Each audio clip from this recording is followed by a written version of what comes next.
parallélisme, il y a copie-coller inverse. C'est-à-dire que ce que je vais dire, c'est que nous avons constaté vraiment,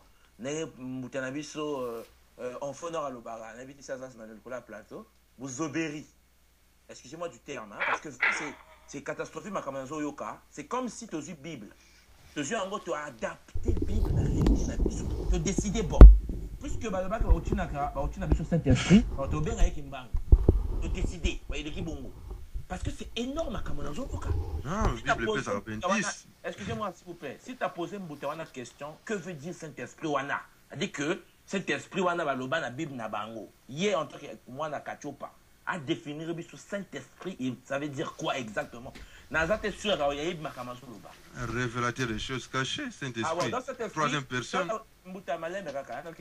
Donc, si cet esprit est un révélateur des choses cachées, ni côté Makamango et Bandi. En fait, ni danger, ni côté de Zanango. C'est-à-dire, tu as une Bible, tu as une copie-coller. Donc, tu as eu en gros, tu as tu as décidé, bon, révélateur caché Kimbango, donc Kimbango Saint-Esprit, parce que Bible est le bas qui n'a retenu la Bible, le consolateur. Bon, le problème, tu as un nini. Et ça, problème encore, parce que tu as le paradis, il y a Mindelete, ou bien Youdate. Parce que si tu as un plateau, ça m'a hébreu, bon, il qui est hébreu, on a vu que pas qu'on tu as touché un peu hébreu.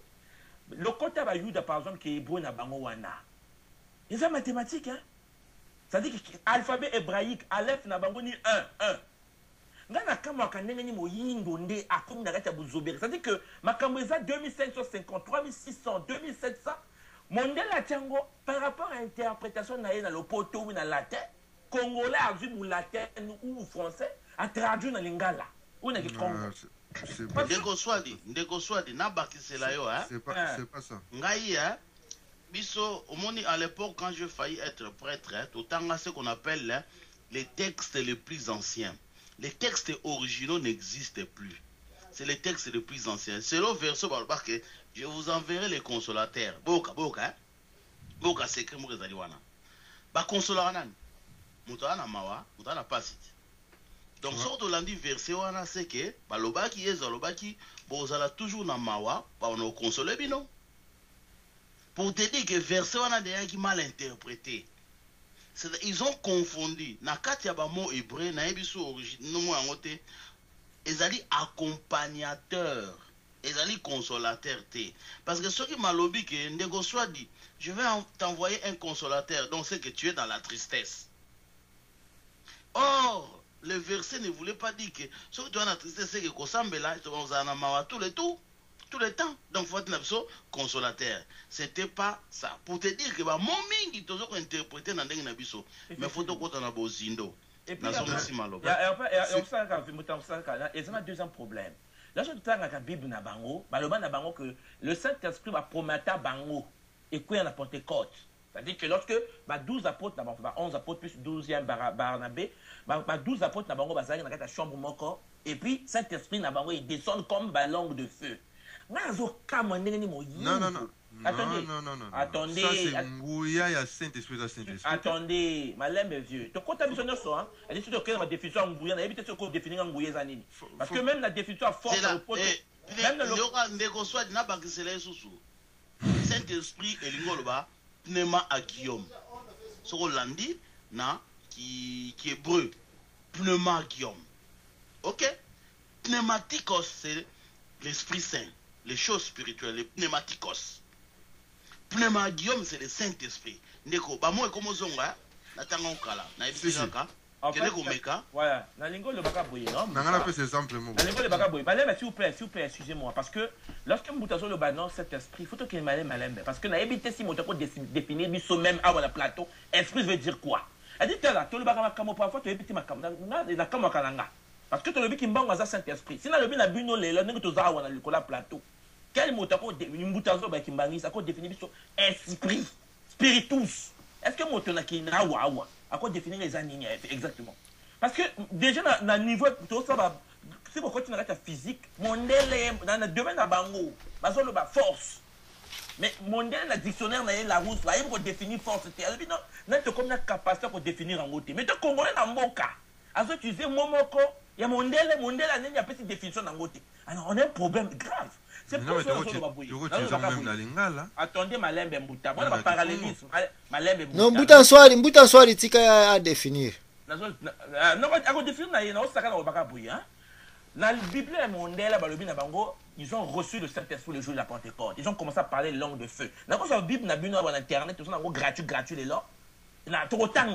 Aucun mystère ou mystique, Pentecôte à mondial, côté Saint-Esprit, promesse à Yesu, et comme il on a vu sur la boca.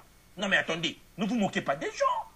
C'est comme si la Bible mondiale, il y a une traduction, il y a une interprétation, il y a un parallélisme. La fois dernière, on a communié comme du Kemba, na miel. J'ai halluciné. J'ai dit, mais en fait, on est irrécupérable. On est irrécupérable. Donc, on croit que tout qu'on teste à bateau, tout le monde a un parallélisme, interprétation, abisso. Tout le monde va comme on a bango, tu vas comme on a abisso. Et comme trinitaire, tout comme Nzambe, au tata Mokeli. Depuis quand on a vu que Nzambe est à tata. Parce que mon délai à lobby, donc Dieu le Père, c'est-à-dire que Jupiter, parce que peut-être lorsque je dis Dieu le Père, c'est que le Père, on a la Terre, et ça Jupiter, c'est-à-dire planète Jupiter, au total, là. Le pensée que ce qui est en bon, on va adorer la planète Jupiter, parce que on a français, on a problème de cerveau. Mon Dieu là, qui ne va pas divinité naïe, makambo naïe, ah même les binongo, binongo sur ango bolobi, Nzambe akela mokili. Depuis quand on a binongo Nzambe akela? Vraiment. Non, tout ça, c'est parce que parallélisme. Et ça, c'est très dangereux. C'est pour cela que, depuis que M. Ibrahim parle, on a continué parce que là, il y a qui va non, qui m'a ça Saint-Esprit. Est-ce que, grand, est-ce que Dieu a défini esprit zanini, esprit? Après, tu retournes à Monsieur. Madame, merci beaucoup. Voilà. Bon, on a trop. Nabi boy. Ce que tu as dit, na tango Kongo qui pas vite, hein.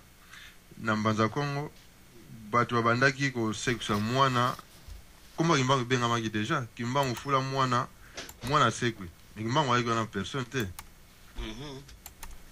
kimbango ayaki en personne te donc lelo mais ndeko zela pardon toke malembe démontrer ngai que solo kimbango fula mwana sekwe démontrer nga comment moi je peux te croire moi je dis non alors montre-moi parce que balobaka la kisanga ke kimbango fula mwana lelo yo ndenge nini yo ebiki za vrai mais ça na ba histoire mama combien zali histoire Superman a existé ou Spiderman a existé après et ça histoire Spiderman peut exister Superman on est grave hein on a évité si on peut nous récupérer mais bon mais laissez-moi parler alors hein la habité ceux qui Superman peut alors na ba histoire hein bon voilà moni na habité ceux qui na démontrer bino ndenge nini azo ba bible yango bien la cha image qui pas vite à vidéo donc qui pas vite à zistaki so bino biga zistaki te ndeko ne mélangez pas les choses tolobi te ka ba bino démontrer que ce que tu dis évoyo comme pour on a démontré ndenge nazo livre mon atina no tangela yo ou bien ngai na aider bino na place wana mama qui pas vite d'ailleurs jour babomaka ye pe na mwana oyo balobaki te azali mwana ye mais lelo ba investigation na ba livre ndenge na ndenge emonani ete mwana ngo pe ezalaki nango mwana ya baona bango ba mindele yave soki une sœur azwaka zemi po ete ekosama te babomaka ye ensemble na mwana wana bosiko fula mwana nini yango bafutumisaki parce que mama kimpamvisa pe na tourna ye jamais atika kofulumisa bafwa wapi oyo bozwa kolobela siko ke fula mwana kimbango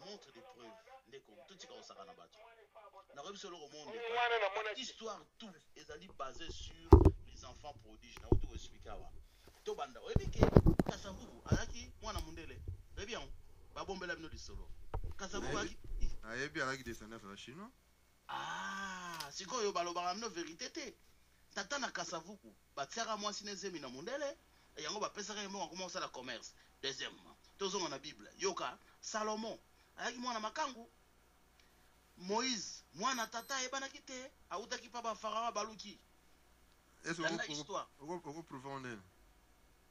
Mais oyebi tata Moïse nan. Tu as toujours prouvé en elle. Ah, na ko pouvoir écrire ezali, écrire les plus anciens. Voilà. Mais au moi écrit on dit mais on va la Non, on a prouvé bien. Il y a les vertus de l'histoire qui existent, vous pouvez aller vérifier. Hein? En tout cas, quand les choses sont écrites dans plusieurs endroits, c'est qu'il y a quelque chose qui est vrai. Hein? Dans plusieurs endroits. Avant de répondre à la question, esprit Cézanini. Esprit. Bino mtibozolo ba chaque fois wana Esprit Cézanini. Voilà. Est-ce que soit déjà bien expliqué esprit au lobby à Simon Gimbanza? Nini? Esprit. Esprit soto meki na humegana ndenge ya connaissance na ngai omoni soto bineti mutala esprit mabe esprit mabe c'est tu parles esprit mabe.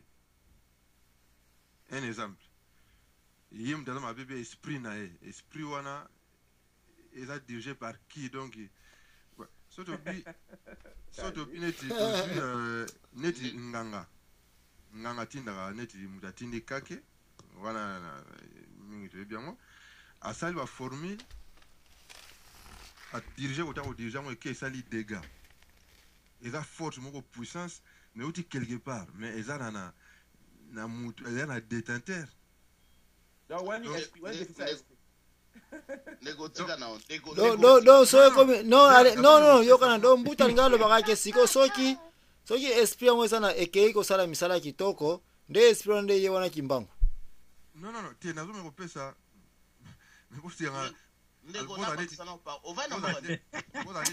C'est ça le problème avec l'église qui m'a ici. On fanfare, défiler à surveillant et puis on croit que c'est ça la spiritualité.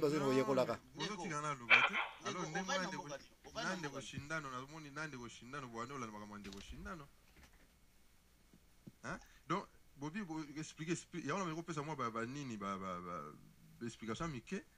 Moutazora tindi kake esprit ya ke c'est ça les dégâts mais patron na moi zali akake wana mais kuna mona nité mais c'est kake si donc ya ata yo rotinda kake kotinda kake non exemple nazo pesa que non tika ya siri sana soka sisa pesi biso maloba a défini biso moi esprit parce que là tu donnes les esprits tika ye wana nena ndenge na ye nana siri cité wana kotinda kake la manipulation à énergie, manipulation à électron. C'est ça n'a rien à voir avec l'esprit. Donc ça n'a rien à voir avec l'esprit. Vraiment.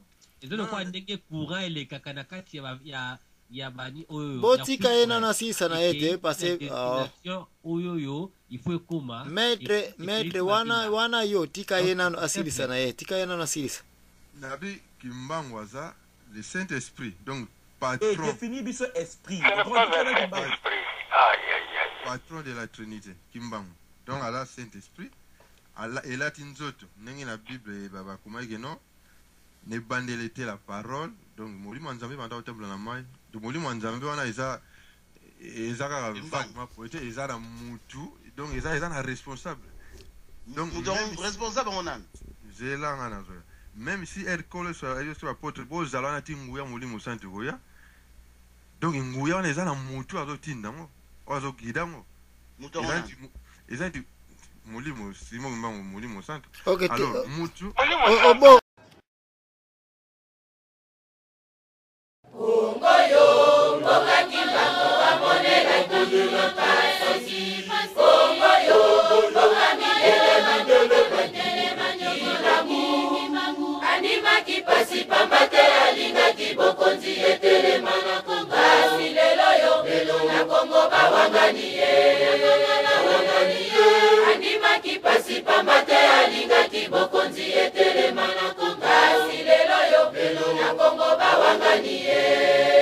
Aussi ici n'a pas comme un point. Aussi vous n'avez plus à ajouter parce que comme un point au définir que cet esprit là là c'est Simon Kimbangu ça va. Bon, on n'a pas même pas une minute, demi minute seulement. Donc moli mona non yo kana c'est là nante yo faut comprendre zela nan boko sana bino maloba ngai yango oyo Moya zotinda. nga naza na motuna na kaka ya moke kaka eza nango molai te. Donc olobi bien molimo wana c'est ça toza kozela le Saint-Esprit yana mfumu Kimbangu. Maintenant associer un peu molimo oyo yo olobi ya Simon Kimbangu avec une personne physique qui a eu la femme et les enfants papa les 3 enfants. Donc molimo santo mokili eza kozela nde yango wana sikoyo eyeko botaka na mama mwilu le poti bana oyo à vous. Et pourquoi pas? Ah qui a dit En fait, on est irrécupérable. irrécupérable pe Sony. J'étais à Botamine. Mais si quand on le molimo santo, Jésus ça va, Jésus pouvait avoir une femme et des enfants, ça va? Parce que tout le monde est aussi mais molimo santo mon naka.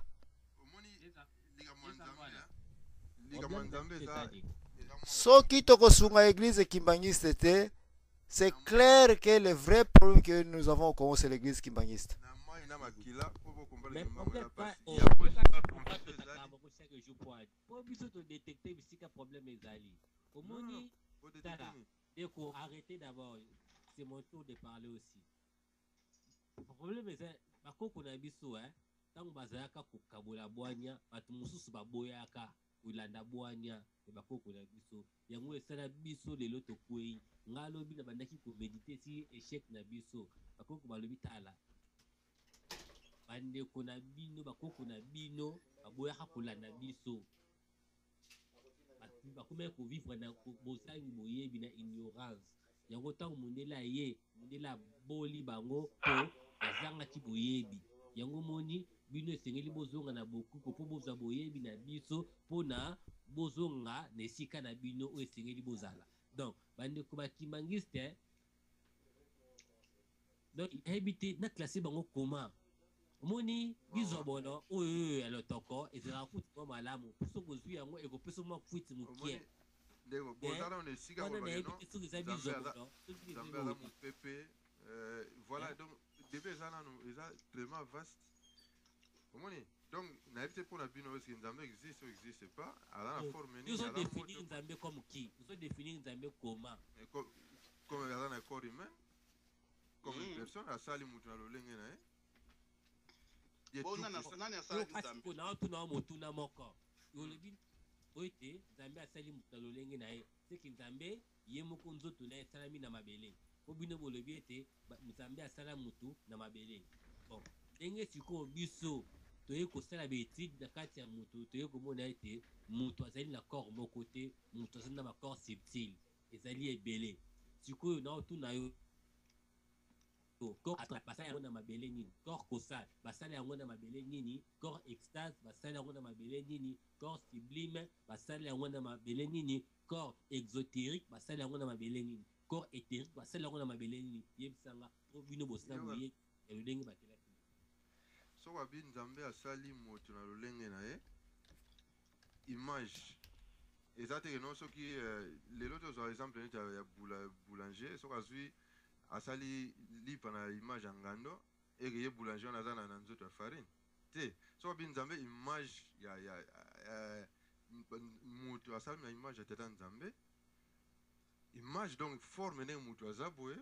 Dans une question, vieux, dans une question, ok, on continue. Question liballée. Parce que question liboso sur esprit, dans une définition, t'es balé comme ça, question liballée. Attends, papa, s'il te plaît. Question liballée dans opposé. Image des années. Ça veut dire quoi? Définir une image. C'est quoi une image? Image? C'est compliqué, hein? C'est quoi une image? Non, image, c'est ça, net ingabo, image. Image, c'est au moutago qu'on percevoir. Ah bon? Yo za image. Si, image en oyebi si eza ba sens ebele ba sens mususu eza attends d'abord oyebi ezali elili neti nga soki neti mo ebimi wana pe nazomona eza elili pe eza pe elili na ngai donc mais mbuta soki otile mais yokana pardon na éclaircir prenons que malembe na éclaircir soko ozwi photo na yo tiango na Facebook olobi na mbuta ke notala nga ya ngai yo na Facebook na ke wana na Facebook natali yo est-ce que oza na premier kozwa 2 minutes pour expliquer qu'est-ce que signifie image c'est photo kaka te représentation na yo n'est-ce pas? Voilà. L'image c'est la représentation. vrai ou faux? Donc photo ya Nzambe, donc photo ya La Nzambe. représentation de Dieu sur la terre, c'est tout. Voilà, bon, tout débat parce que moi, chaque monde a une façon là, donc. Image des Ali Lolilingi. Na lobby yango elili même soki mo ebeti o bimi na se eza pe image. Te wana era ombre. Ayebi ombre te déjà Ombre image na ombre. Ombre c'est ça. Na vocabulaire okomona pe ombre na kilingala babiki ninga elili. Obi Mbuta, problème de son angoni oyo. Ça dit que tozo copier nde bakamba babato, tozo comprendre ngo te, tozo luka parallélisme. Parce que attends, Malembe vieux, Malembe. Regarde, on a une capacité de définir mot nini, esprit. Et puis on a une capacité de définir image. Mais au moins on a utilisé le mot en gros. En fait, je me rends compte que on a utilisé le mot yébité. Incapacité comment? Malembe, s'il te plaît. N'as-tu le temps pour le bain? Non, le baga boy. N'a posé la question encore ce casque. En fait, au lobby, il y a encore que Nzama za moto. En fait, moto là, tu y en a. Maintenant, on pose la question avant d'avoir. Nzame na binongo, Nzame na bino moto wana créa yo. Avant d'avoir.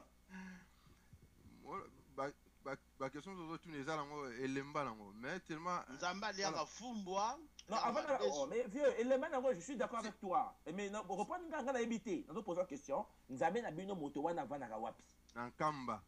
Ah, OK. Donc à quel moment il y a pas Nankamba? Soko ke Nankamba au moins face à face. Bon, papa pas nous, je vous laisse bonne soirée. Non, soit divana non parce que c'est là où problème à Congo ils ont encore moko. Pourquoi c'est facile de prendre le Congo, c'est parce que la spiritualité est vraiment malade.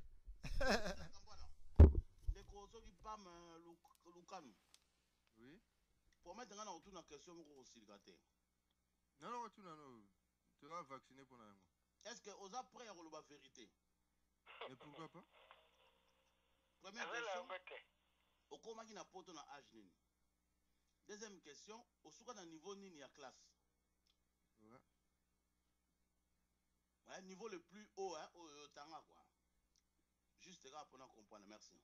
Il a la humanité mécanique. Tu n'as au niveau le plus haut quoi?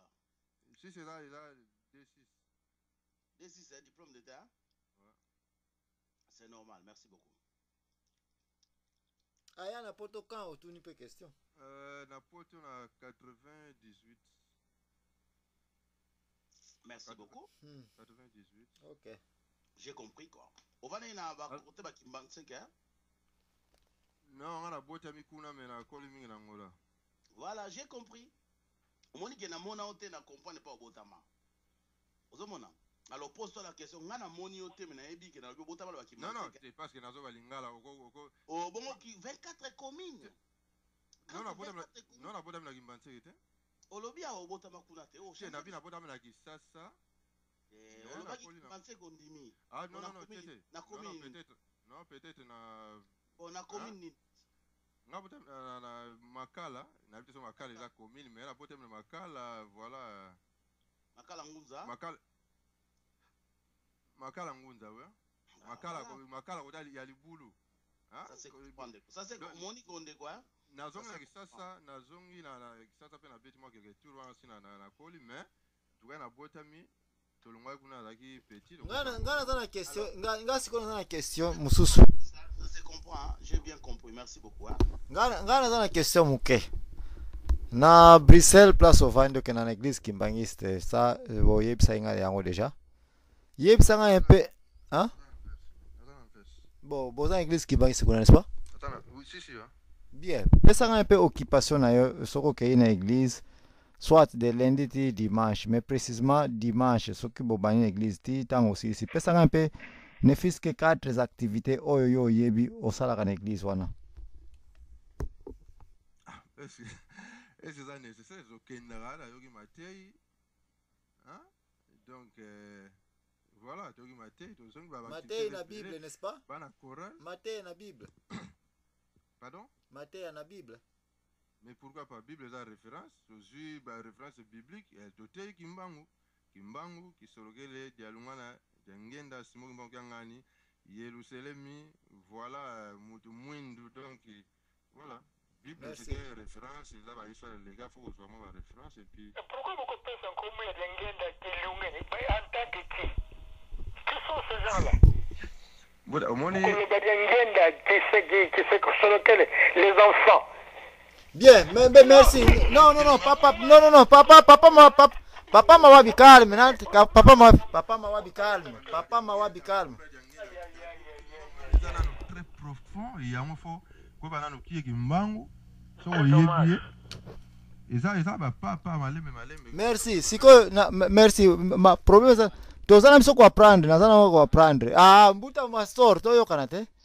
Nazana ko apprendre, mais siko tango bokoma kana par papa Simo Kimbangu, bo Yesu na côté ya Bible, bo silisi na yoki su papa qui solokele. Bo tozo papa qui solokele. Qu'est-ce que vous apprenez? Est-ce qu'on vous dit aussi qu'il a été un polygame?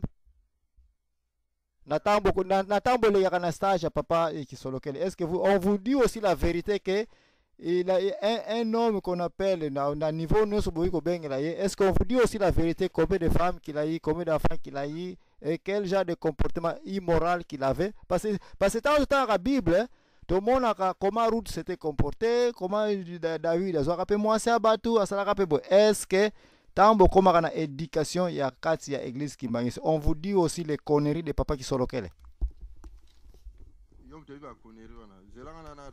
Donc yo do bate ya kabino yango te kaka nde ya David to yebi kazwaka mwasa bato abomisaka pe mutu angani mais soki ye na éducation ya bino na kata église Kimbangis, on parle de Kisolokele, on n'a plus le temps d'expliquer aux jeunes qu'est-ce qu'il était. D'abord papa son Kimbangu lelo mingi ba komi ko lobela voilà moi conscience comme ozonga ke Kimbangu aza mutu moko incontournable na Congo, mais même discours à ça là ba discours de mususu to maîtriser on a malamu te, donc ya on est nabi Kimbangu soko comprendre bien on maîtriser comme ça les restes et Holanda eza l'essentiel à comprendre Kimbangu na Kimbangu on tozana mobulu eza mobula ko sakana te, donc ça sert à rien to vancer ma mususu.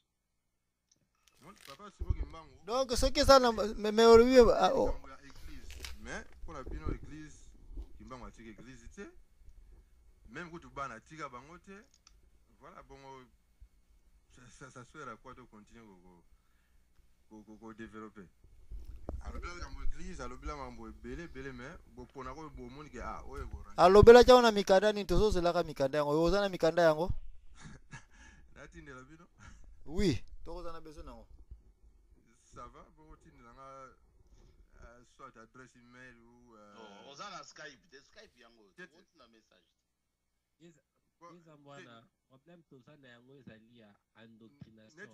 Soto zika message ya mbanza sanda album mwebele kuna me bo tria bo moni zo ranger bino na mbanza sanda discours à l'assemblée samedi le 10 septembre 1921 à Loba ligambwa na discours netu ligambo église na kata yozana discours en même écrit si nazana wa et si gana église bo sotera yango on a bien église atika église était, donc c'est dommage. Donc na discours yango alobela ki église si ça alobela ligambo abage temple extraordinaire ekotongama awa na mboka ya Yerusalem alobela est-ce que ekotongama awa est-ce que d'abord mbanza sanda yo Mastor Zela discours yango d'abord apesa na mbanza sanda siko ndenge komike ekotongama awa. Donc mbanza sanda yango te nkamba n'est-ce pas? Abage na nkamba na contre nkamba et puis même aussi parenthèse ba belge ba ça manœuvre de Gimaza parce que ba mona ka temple lo kita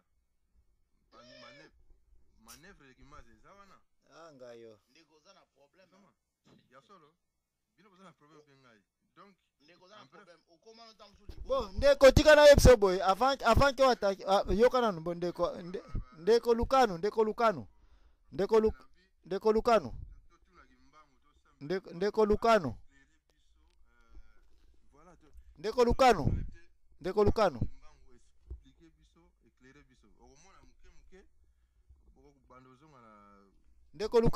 ndeko Lukano tokene pe ngana yo toza bakimbangiste donc tika mpe tokene na kati ya biso na biso parce que problème ezali te okoprouve ngaki naza kimbangisi te nasengi yo oprouve ngai, ok, parce que bamosusu peut-être ndenge nayebi bango nayebi bango. Yo olobi ngai naza kimbangisi te ingeta, ça va, nalingi yo kimbangisi oprouve ngai. Quand est-ce que okenda na nkamba obi premier jour noni ata nkamba?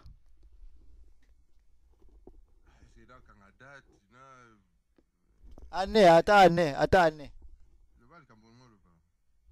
Mais siko yo olobi ngai naza mbwana naza kimbangisi te. Siko na pose question yo kimbangisi, quand est-ce que première année nini okenda na nkamba pona situer yo un peu? Ou bien tokende siko na deuxième question. Entre biso biso bana kimbangisi parce que yo olobi ngai naza kimbangisi te, ça va.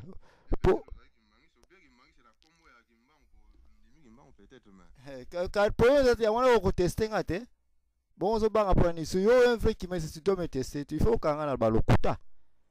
Alors, quand est-ce que yo qui baptême na église kimbangisi? Parce que na lingi yo kanga ngai olobi je ngana za kimbangisi te ou bien faux kimbangisi. Ngana yeso je suis un kimbangisi. Siko eza makamba biso na kata ndako. Yo kanga ngai ngape na kanga yo. Peut-être église kimbangisi msusu. Oyo ngana yebi na ba propos msusu tenir. Peut-être kimbangisi msusu quoi. Bon, siko ngai naza okenda yo kende na ngai siko po tester ngaki naza kimbangisi uyu kimbangisi msusu. Itoke. Non, pas na ngeza na sanse na yebi ke ozaki kimbangisi te, uswaje ozalaki. Kasi ngwana okoyeba yango na ba ko tester ngai te. Tester ngai. Na moi masolo mukeja tozaki na ona moi ke uswaje ozalaka mozaki kimbangisi te. Donc na peso chance au tester ngai, ozo kwa no ko tester ngai te. Non, ça sert à rien. Tu sais déjà moi muke on a koki ko yeba moi muke de quoi il s'agit. Bien, alors ngai tikana sunga yo moi muke peu importe oza ko bomba nini. Na tikana episoka ke ba kimbangiste.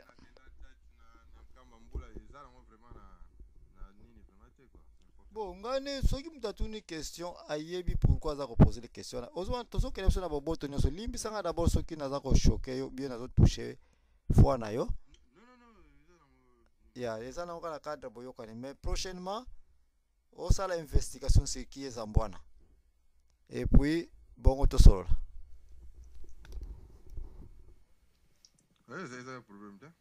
OK. Mais en attendant to tia boy.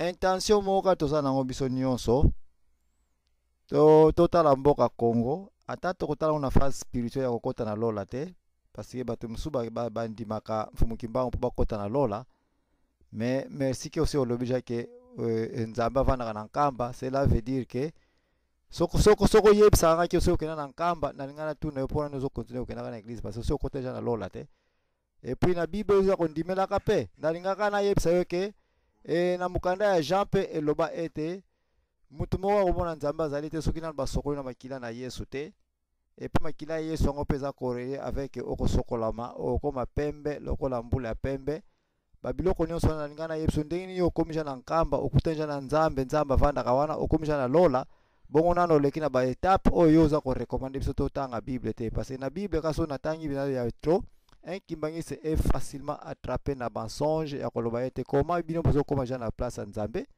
koma bino bosokomi deja na makila na Yesu et puis tozoliaka na bino bambubulu tere na poto. Donc c'est là où bokoka na bino koloba te. Donc un kimbangisi de préférence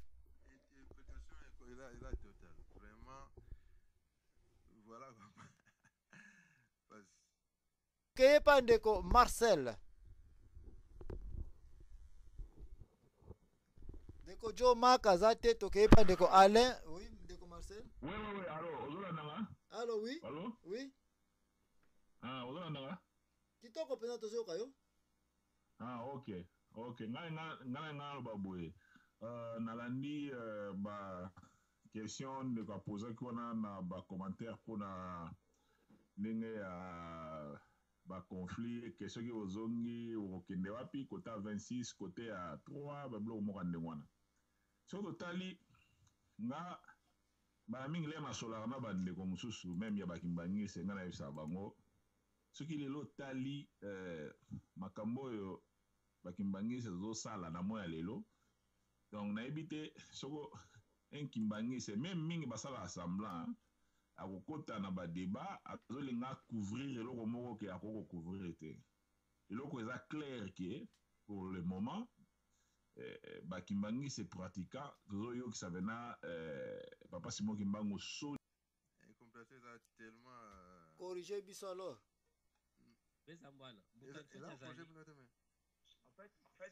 mot en tout cas mutaza libre à ça pour interpréter la ndenge na ye donc voilà je pense que en fait c'est là non c'est que Tozo perd beaucoup de temps parce que le business na plateau tu as habité à 90% tu as dit que vieux oyo soit azo distraire biso c'est bon les vous voyez parce que comme il peut aller au cause on a pas mutali case ou aller na plateau azo jouer na biso parce que en fait je comprends pas comment motamoko la boya ko lo makambo ils ont la fondation nzaba va na Kinshasa bazo violer bato na Kivu azo fumer cigarette na ye parce qu'on a problème mais là paradoxe moko munene il faut voir pourquoi non ils ont pas pourquoi té parce que les là ndenge to sawa mais là paradoxe so même matériellement na Congo bloc to zo uta kuna mete okufa nzala c'est un paradoxe faut que luka koyeba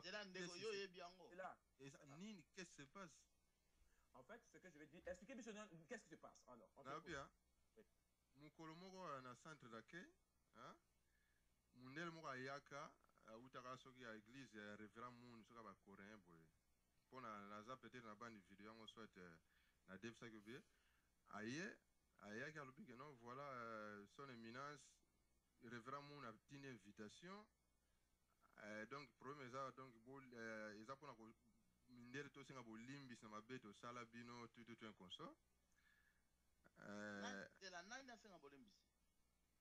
bamindele basenga bolimbisa mabe basala biso do pasteur moko ayaka na centre d'accueil nga nazala na ngola me natialaka baimage yango alors ke tosenga bolimbisi na mabe tosala bino tutu papa dange nde azwi maloba abino toza na kanda na bino te donc papa somo bango atia biso non violence papa de nge na répondaka ye na français parce que bazaki na bainvité mosusu alobi na tamboli mokili j'ai beaucoup voyagé le monde.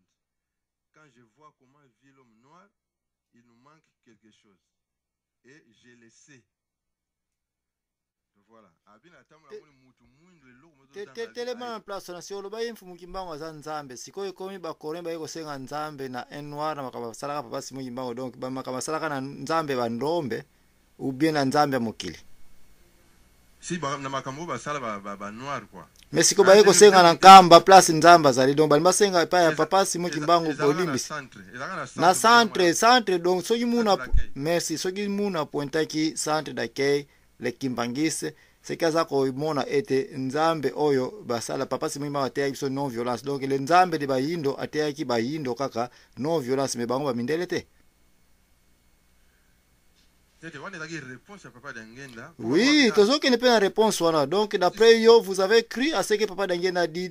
Donc, ils ont disqualifié Papa Dangena. Vous l'exposez pour dire que ces blancs-là ont voulu demander le pardon au Dieu de noir, n'est-ce pas? Mais pas le Dieu de universel. Parce que si Papa Simon a Dieu universel, il n'y a pas une seule raison pourquoi les blancs doivent quitter l'Europe pour descendre à mon côté bien à centre. On a pas un pardon à un Dieu de noir, n'est-ce pas? Ah, soki mutu aye mutu ana yaki na centre alobi opesi mutu micro azwi maloba alobi oko juge te ke esika ezali mpona azokaka liloba papa na ngai nalobaki ke eloko ezozanga biso bato mwindu me nayebi yango. Mais est-ce que vous avez un avantage parce que si papa Simon azali un noir et l'autre azali kozanga na biso ba noir Nzambe yango pe ya mokili azali un noir. Ah, mais vous comprenez ta photo souffrir. Papa ça m'a appelé Nzembo. Nzembo était belé. Et comme une Nzembo. Africa Sosola. Voilà c'est tout. Sosola Kimbamba. Tata Nzamba sala des milliards d'étoiles, ba galaxies, l'univers, ma fanda na Jérusalem na kama mais Congo zo souffrir. Est-ce que vous bien que muta sala na Congo? Et puis la place en Nzamba vanda il y a des soldats de Kabila. Pour protéger Nzambe.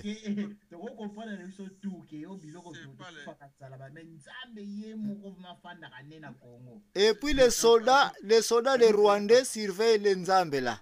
eza grand paradoxe alors Et ata paradoxe ba paradoxe wana suka na paradoxe donc eza compréhensible. Ah, yango na kongo le congolais yango na tina kyanga ye kyadi koni kyadi koni kyadi. Eza la sensité. Le vrai problème du Congo c'est l'église kimbangisme. C'est quoi nabi nzambe te mais oui nzambe ma ye moko en personne na Congo bo Congo zo souffrir. Est-ce qu'ils ont le paradoxe ils ont le pas de l'eau tozonga mwa moke na soto tali na parce que makambo mingi ndima makala ngo te omoni kondimeza bon chaque mutu na ndenge ne oyoki likambo faut sala mwa analyse tout ça Pape Jean-Paul de ayaka na Afrique na 81 si je me trompe pas les gars sont na Kenya ce sont des personnes qu'on peut se tika la sili sa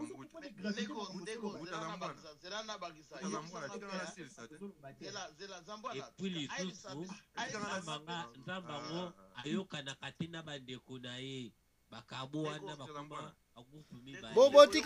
botika ndeko lukano akontinue na ye Maître Mastor ayebisa biso pe pona nini papa mbala liboso apesaka yange na mbote te asotaka ye pona na video soko lobike ya lukuta na video yebisa biso pe pona nini papa aboya kopesa yange na mbote mbala liboso yaka na 80 jana bina papa ye na alega na Kenya iska apesa ki discours na yeke non Dieu est noir, Jésus-Christ est africain. Abiba africain bo luka bo koko na bino. Mais to landa na mabanga. Ole to zabe na ba prêtre noir, mbuta na bite soki mbuta master kombo ekiminga mbuta moko albiga sala kani na ba prêtre. Do to zabe na ba prêtre noir, mais soki ba batso ba bili kama nengo na mais moins 10 mbuta ni ne tindel ba nengo to me osala moi ba recherche, mais to landa na mabanga. Voilà. Abi die noir yo landaka na mabanga tete pasaka na Kenya balandaka na mabanga si ba olola mabanga to bamona ke c'est na ventilé pour lobi que Jésus Dieu est noir Jésus-Christ est africain mais on a bien sûr que ngana go tshelo vidéo za lunengo na te o manga mozo beza ya sol et na nini Afrique numéro 1 ya Gabo jeune Afrique ngaza na copie ngo tin la biso copie yo to logo za na copie Jeune Afrique numéro 6, je ne me trompe pas. Est-ce qu'on peut scanner un autre labisoté? Si il faut la photocopie d'abord et puis on scanner. C'est un problème. Na Portugal, on a Fatima. En 1917, la Vierge Marie est noire. Abimi a lobby Jésus a porté na nord Angola. Na Borin, on a Wallonie. Combien de fois mon Vierge Marie est noire?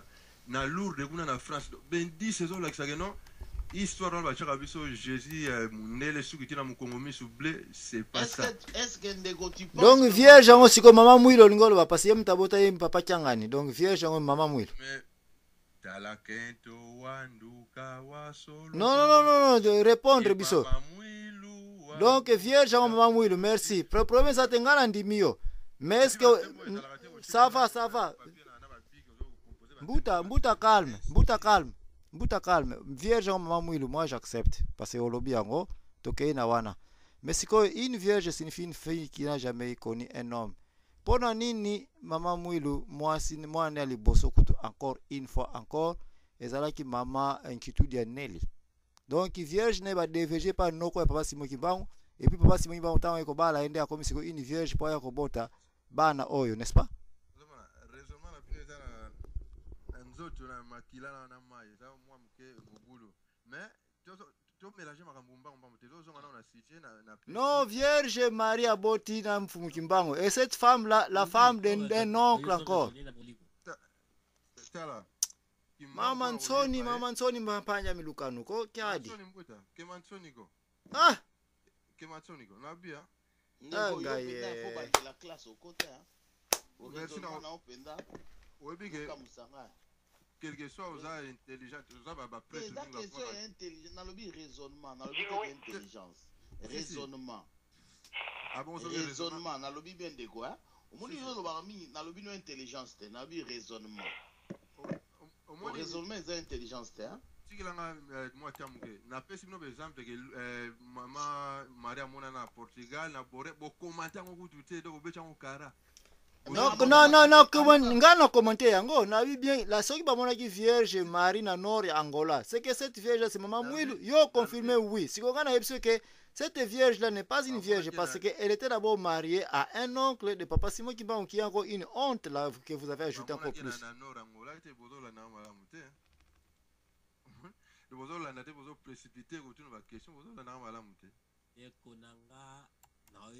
En tout cas, Mouda, tu vas continuer à en tout cas 3h, n'a pas été aux États-Unis, en tout cas, 3h32. On a fait 3h32 dans mon tola là. Yo za na Europe. Naza na Genève, na osala musala na 6h30 na olamuka. Na mo ina tika bino ndeko mais bandela ya raisonnement no ya mobulu hein. Deko yo za balokayo pena. Merci. Moni nzungu bache yo kusapela ntamba bimisi na nzungu wana. Merci data lelo bokumango, hein? Ngala pointer ke bolubi balokanga mais Kimbangu soka lingi bino, soki bosambeli mingi jour respirer bino, bo retirer parole. Encore une fois kosambela. C'est ko kosambela ngo Jésus, n'est-ce pas? Non, sambela Kimbangu. Ngala ko sambela Kimbangu directement. C'est pareil. Jésus a bien appelé Simon Kimbangu tata. Makambo ça est tellement différent. Beaucoup découvrir ngo poétique. Ah, Jésus bien Simon Kimbangu tata. Mais Trinité zolo ba ke Dieu le Père, Dieu le Fils, Dieu le Saint-Esprit baza moko. Comme si ko Saint-Esprit comme ko benga Jésus tata. Abi funja Simon Kimbangu tata. L'église de Jésus-Christ ainsi la terre, personne n'envoie spécial. Donc, Yesu atinda Kimbangu. Tata atinda kamwana nenda kiboko kona biso. Na pesa bino exemple moi on a likambwana. Mwana atinda tata na ye. Non, Mbuta Marceau a corrigé Papa d'Angenda na ndenge a nomaki église l'église de Jésus-Christ sur la terre par son envoyé Simon Kimbangu. A corrigé parce que d'abord vous t'as par les prophètes et comme si que par l'envoyé si ko ya ekoloba ete nani nkolo Yesu nani Papa Simon Kimbangu yende nani nkolo soki nani afa benga etata. Donc tout ceci il contredit même le créateur de l'église Kimbangu. Yangenda c'est lui-même Simon Kimbangu. Vous voyez bien monter.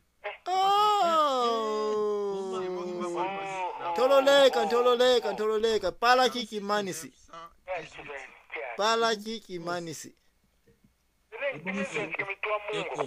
Yo natuna yo yo yebi incarnation ndenge salema. Mutu kwa s'incarner, mutu kwa kufa. Mutu ko kipozana bo moito s'incarner. Tango Kimbangu za ko vivre, Yangenda pas za ko vivre. Yamona lobi nyonso Kimbangu so boyebi te oyebi ke Kimbangu bakangi na 5 places à monani, est-ce que c'est possible? Donc omniprésence, n'est-ce pas? Mais oui. Bakangi mais comment c'est possible? Mutu mo bakangi na 5 endroits.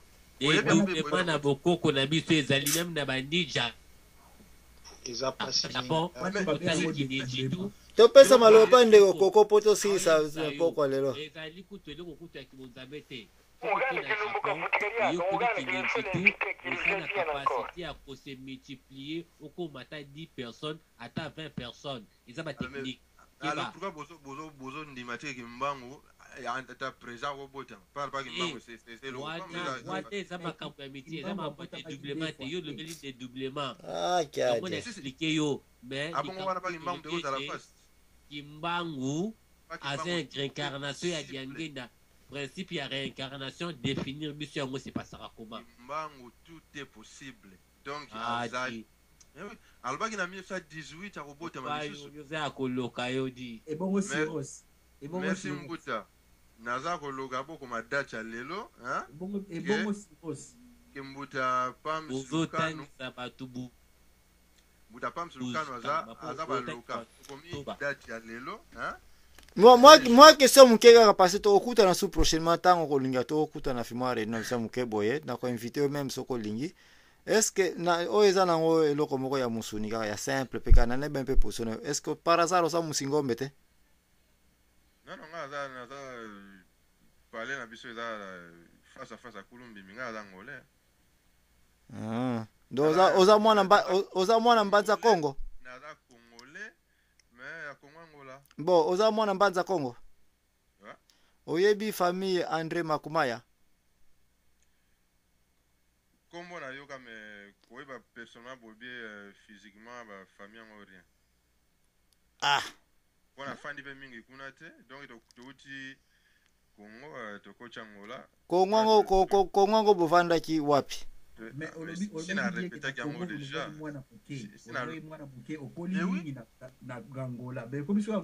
Mais question que talobi ke famille ne bavandi face à face na Kulumbimbi wana e famille ponga na tuni juste bavandi face à face na Kulumbimbi. Mais pour ça wana ezaka commentaire donc la zamu tambanza Congo on a utilisé terme à Kulumbimbi quoi. Yangwana faut faire attention chaque fois qu'on peut sa référence que aux la face na public.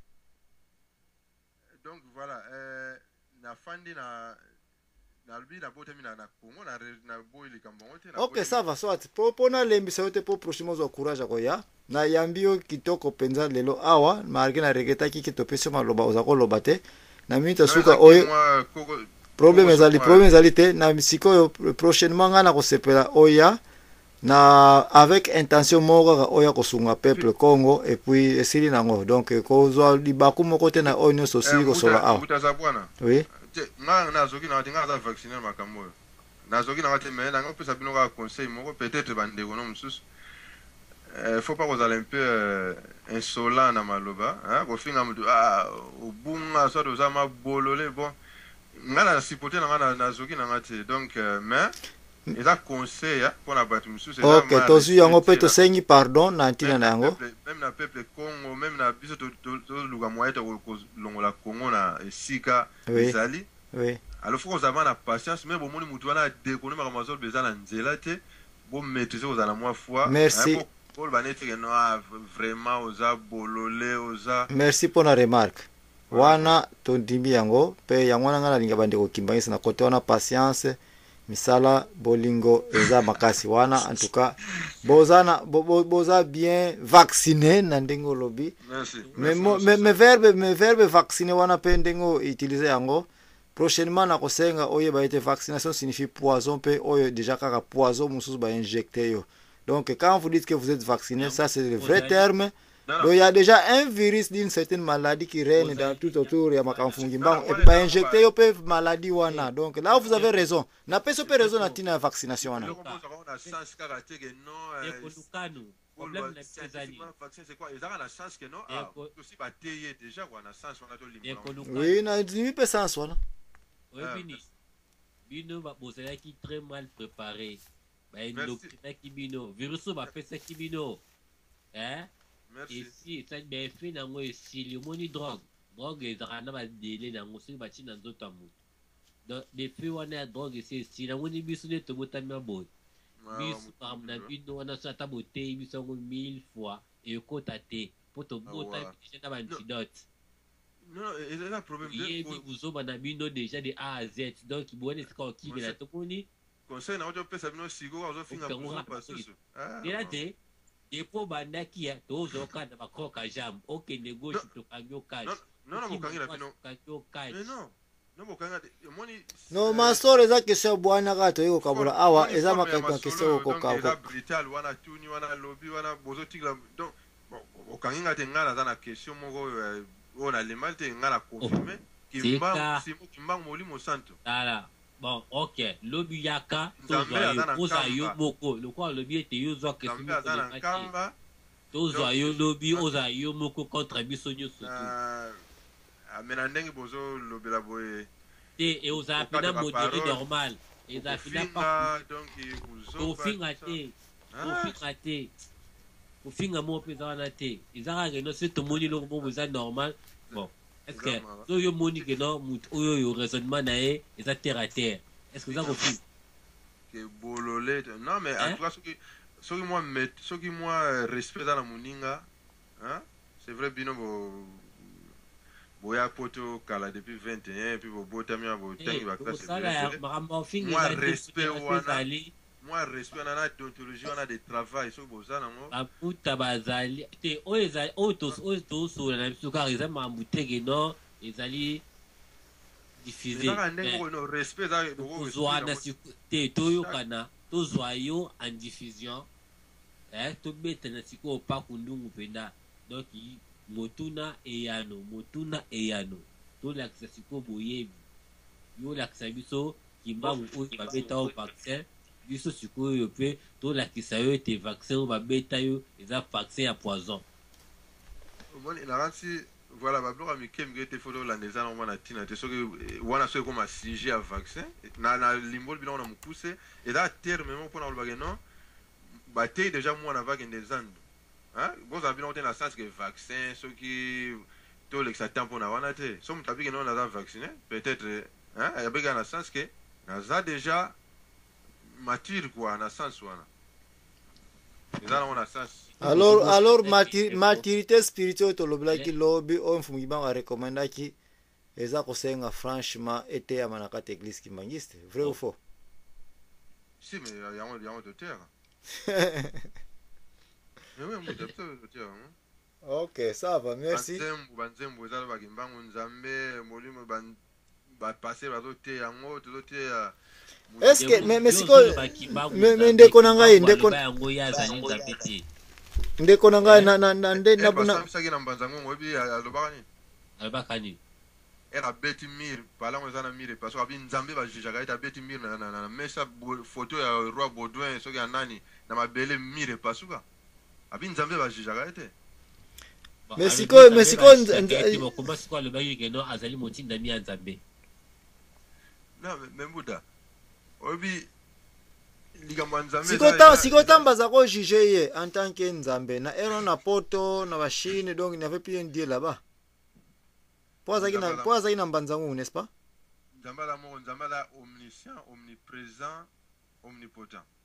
Donc ya sala yango na preuve belé la saki depuis 21 la kisaki ba mindele belge ba boire éponge ba ndima ke oui imbango la nzambe et puis ba tuna ki les sous quand sera le deuxième venu du Christ abaki akoya na posoloindo ezali binakasa mbuta za bwana webi mama wa pardon ko tsanga na katite kaso so lo bioza kimbangisi webi on a banzembo parce que yango na yebsi na tuna ki ozai kimens depuis quand est-ce za baptême parce que soko yebsi ngai ke oyeko koma kimens après 1979 tanga na bibina église kimbangisi là je peux comprendre ta position ou bien soko za kimbangisi après que ba papa ba kufi là aussi j'ai ma position j'allais aussi te répondre naza na problème ko localiser ngana za kimbangisi odeja kimbangisi alors ngape nazalaki kimbangisi va ba papa ba kufa alors je vous dis la vérité que kimbango bino boyebi na data leloko bo tika ko costa papa dangenda makambo bozo que c'est soni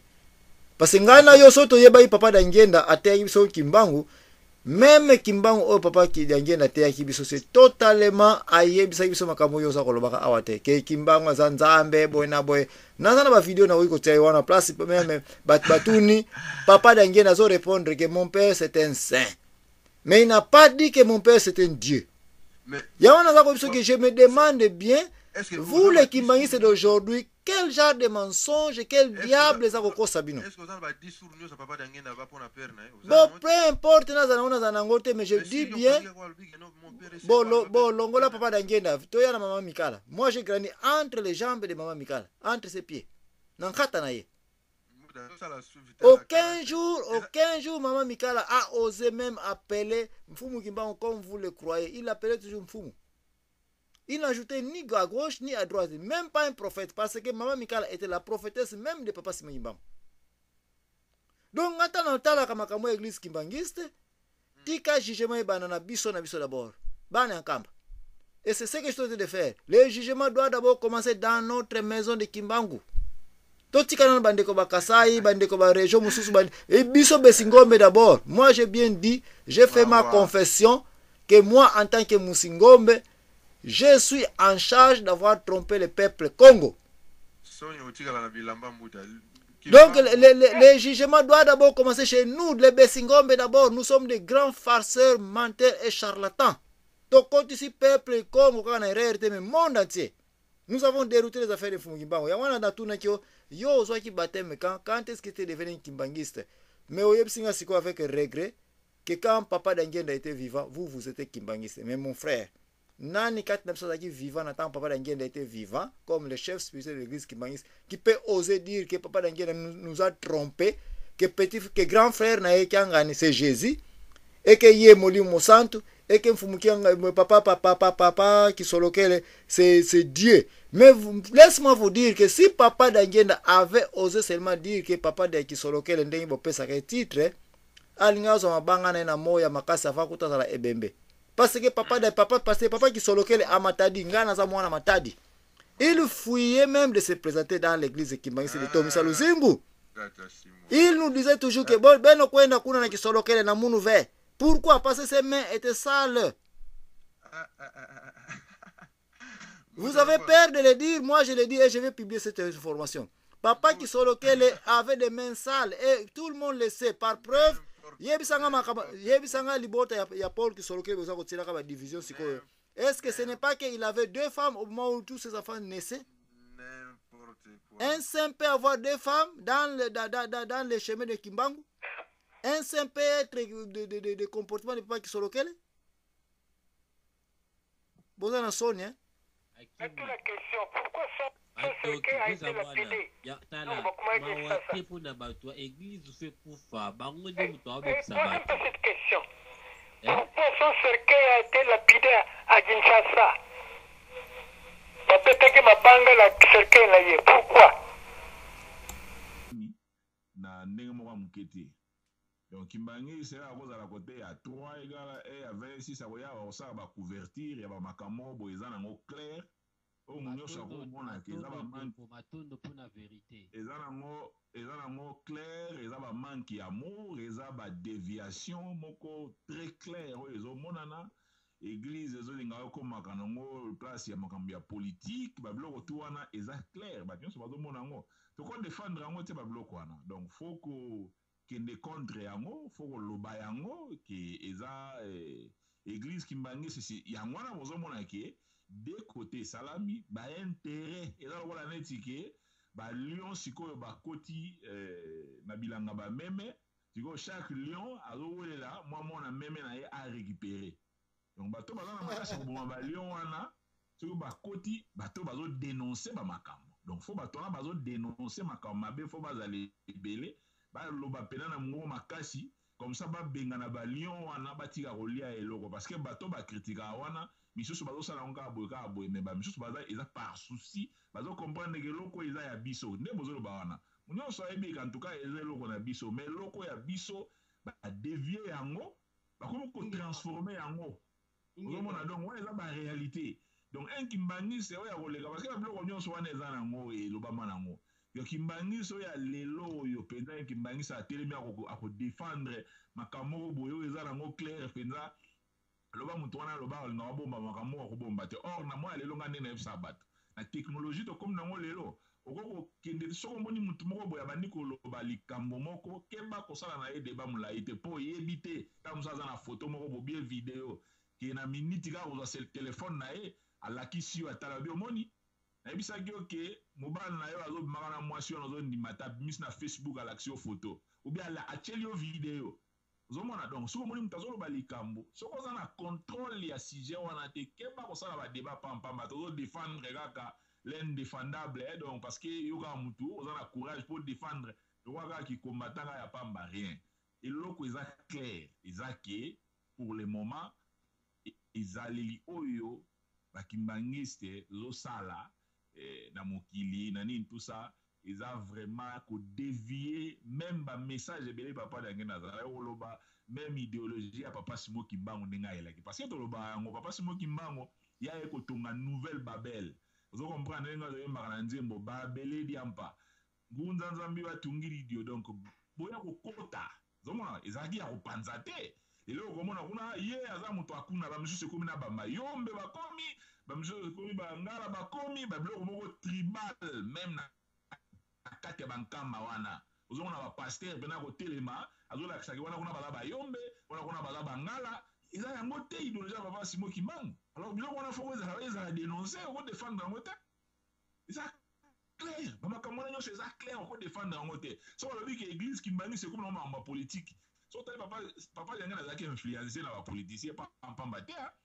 ozomona azalaki influencé mais lelo oyo tozomona donc église bato ozolinga bakoma influencé facilement na bapoliticien on a pas idéologie na bango moko baza nango na ba agenda na bango moko caché. Alors biloko wana soki bato bazali ba ko dénoncer ngo o défendre ngo ndeni. Si on est mutalobi ke bino ba kimbangi c'est besoin ko tia ko kabwana tala botala.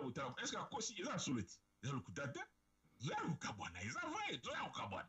Mais si vous avez une il faut que ça confusion dans le vrai message à Papa Simo Kimbangu, na Kimbangi c'est groupe ya batu moko boy. Donc place il faut moi différence ezalaka ya mwana. Ya mwana mimi ngakenda contre na bandeko. Ole ba ya oloba komona azo attaquer na ba batu ba papa ya ngendo kutu basali même effort. Babandi kofungula batu misu même si ozala 100% makambo azoloba te mais ndimata o wana mususu azoloba ozomona keza na ligne ya baide ezomema yo comme ça malembe soko expliquer malamu okokotisa batu mususu bako comprendre makambo lokola yo abia tuka ndeko kingandi alobaki namoni makambo ozoloba eza bien omoni ndeko zambo alobaki namoni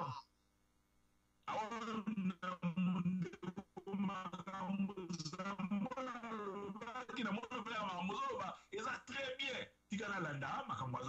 Mais pour le moment, il faut que c'est au pratiquant. En tout cas, au côté de Matos, ça débat sur le talon, Papa Simo Kimbangu, Sony, c'est vrai. La vidéo, Sony, un pasteur à l'équipe, ça Sony. C'est comme ça que tu vas dénoncer à Mobazali, ou défendre ou défendre ça Sony pendant contradiction ba chaîne na biso eza ke ba chaîne lokola ba raté ki ba RTK et qu'on ba polémique lokola bloka ba wenge ba nini tout ça okende kuna boye ba beti mabanga moko boye kuna ba zongisi ba biloko ça mamba Sony tu on défendre on est nous défendre en côté donc ceux qui ba kongolo ba lingi ka ba Papa Kimbangu ba kombe ça ba pasi ba kombe critiquer yango donc de côté ba la raison na bango kaka net siko bango siko faut ba ça peu ba stratégie à kolobaki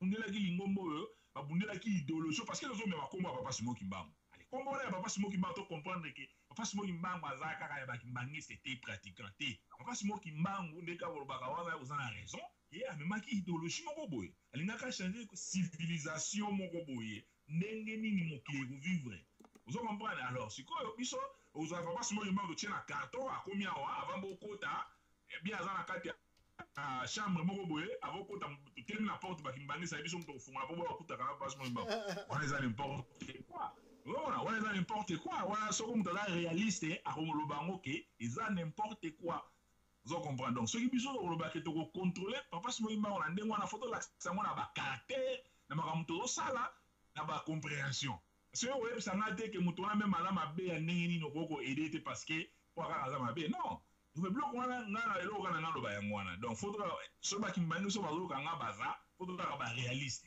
défendre te eloko moko boye kaka mpona sentiment oye kaka boye kaka sentiment ozodéfendre te mais na kote ya bandeko nde moko faut toponaka mpe makambo ya bien oyo tozomonaki te papa ya ngenda ta likambo atelemelaka yango mpenza azalaka kobundela boye babiloko wana ezali ezaka makambo mabe te wana mpe tokoki mpe kosobelaka yango donc yango naka yenga naloba Jomag, bolimbisi ya mutazamona pardon. Jomag, olinga te lelo nga na yebisi yo.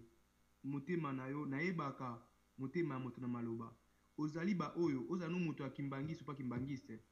Ozali ba soda oyo na tango esengeli bokotala ni gauche ni droite bokobima. Vieux, pa mwana bilaka.